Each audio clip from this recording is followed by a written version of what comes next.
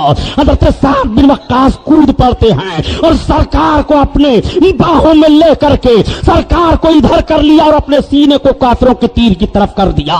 ان کے تیر آ رہے ہیں، سعد بن وقاص کو لگ رہے ہیں۔ اللہ کے رسول نے دیکھا تو تیر کو فوراً اٹھایا اور اٹھانے کے بعد تیر دے دیا سعد بن وقاص کو۔ سعد مارو کافروں پر تیر، سعد مارو کافروں پر تیر، میرے باپ تم پر قربان ہو۔ اللہ کے رسول یہ جملہ ارشاد فرما رہے تھے۔ حضرت سعد بن وقاص کافروں پر تیر مار رہے تھے، تب تک حضرت فاروق اعظم چند صحابہ کو لے کر کے پہنچ گئے اور سرکار کو لے کر کے پہاڑی کے اوپر چڑھ گئے۔ 11 یا 9 صحابی تھے جو سرکار کو لے کر کے پہاڑی کے اوپر چڑھ گئے۔ ادھر کئی صحابی شہید ہو گئے، افراتفری ہو گئی، ادھر ادھر سب ہو گئے، نقشہ بدل گیا۔ جیتی ہوئی فوج بظاہر شکست میں تبدیل ہو جاتی ہے۔ اللہ کے رسول نے فرمایا تھا اپنے درے سے نہ ہٹنا۔ ان کے دل میں یہ بات آ گئی تھی، اب ہمیں کون شکست دے سکتا ہے؟ رب تعالیٰ نے اس کو دور کر دیا۔ اے میرے مومن بندو، تم اپنے دل میں کبھی غرور نہ لانا، تم اپنے دل میں کبھی گھمنڈ نہ لانا۔ غرور و گھمنڈ رب کو پسند نہیں ہے، اس لیے کہ ابلیس غرور و گھمنڈ کی بنیاد پر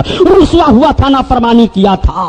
میرے بندو، تمہارے دل میں غرور کیسے آ گیا ہے؟ تمہارے دل میں گھمنڈ کیسے آ گیا ہے؟ فتح و کامرانی تو ہم دیتے ہیں، شکست تو ہم دیتے ہیں، عزت تو ہم دیتے ہیں، تم نے اپنی طبیعت سے کیسے سوچ لیا ہے؟ رب کے فرمان پر ذرا غور فرماؤ۔ صحابہ بہت ہی مایوس ہو جاتے ہیں، صحابہ ایسے مایوس ہوئے کہ ان کے نگاہوں سے آنسو بہنے لگے۔ میرے آقا صلی اللہ تعالی علیہ وسلم پہاڑی پر تشریف فرما ہیں۔ ابو سفیان نے جنگ کا جائزہ لیا، میدان کو دیکھا۔ ابو سفیان نے اپنے فوجیوں کو، لشکریوں کو اکٹھا کیا، اب قتل و قتال بند کرو، چھوڑ دو، بھاگ گئے سب محمد کے ماننے والے، اب ہمارا بدر کا بدلہ ہو گیا۔ ابو سفیان نے سب اکٹھا کیا اور اکٹھا کرنے کے بعد نعرہ لگایا، حبل زندہ باد، عزا زندہ باد۔ تب تک حضرت فاروق اعظم سے رہا نہ گیا۔ آپ عرض کرتے ہیں یا رسول اللہ، یہ کافر لوگ پہاڑ کے نیچے سے نعرہ لگا رہے ہیں، ہم بھی نعرہ لگائیں؟ سرکار نے فرمایا تم بھی نعرہ لگاؤ۔ چنانچہ حضرت فاروق اعظم نے اوپر سے نعرہ لگایا، نعرہ تکبیر، صحابہ نے تکرار کی، اللہ اکبر اللہ اکبر۔ تب تک ابو سفیان نے دیکھا، کچھ لوگوں نے کہا وہ دیکھو محمد اور ان کے جانثار وہاں پر موجود ہیں۔ ابو سفیان نے کہا بدلہ ہو گیا، ان کے ساتھی چلے گئے تو اب جنگ و جدال کرنے کی ضرورت نہیں ہے، واپس چلو۔ سب اپنے اپنے مال کو سمیٹتے ہیں، اپنے اپنے گھوڑوں کو لیتے ہیں، ہتھیاروں کو لیتے ہیں، مگر ابو سفیان کی بیوی ہندا سے نہیں رہا گیا۔ ہندا نے کہا وحشی؟ کہا ہاں۔ کہا تم نے مارا ہے رسول کے محمد کے چچا حمزہ کو؟ ہاں میں نے مارا ہے، اس لیے کہ مقام احد پر وحشی آئے تھے کافروں کی طرف سے۔ وحشی نیزہ بہت اچھا چلانا جانتے تھے، اسی نیزے سے انہوں نے حضرت حمزہ کو مارا تھا اور آپ شہید ہو گئے تھے۔ ہندا نے کہا وحشی یہ سارے میرے زیورات تم انعام میں لے لو۔ وحشی کو دے دیا سارے زیورات کو انعام میں۔ ہندا نے کہا حمزہ کا کہاں جنازہ ہے، لاش کہاں ہے؟